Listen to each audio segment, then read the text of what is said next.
જીવનના નિયમ શું છે? તમારા જીવનમાં કોઈ નિયમ છે તો નિયમ તો બનાવો. એક વખત નિયમ બનાવો. જો સુખી થવું હોય તો નિયમ બનાવવા પડશે કે 5 વાગે ઉઠવાનું અને 6 વાગે ખોડિયાનો દીવો કરવાનો.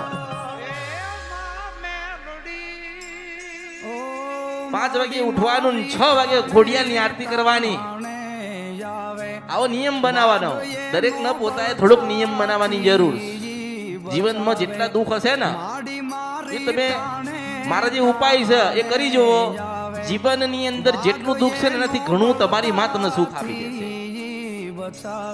તમે તમારી માને તમને ખબર જ છે કે અમારી માં ખોડિયાલ થાય છે, મેલડી થાય છે, કાળકા થાય છે, અંબાજી થાય છે, બ્રહ્માણી થાય છે, આ માતાજી થાય છે. તમને તો એ ખબર જ છે અને તમે તો પૂજા પાઠે કરો છો.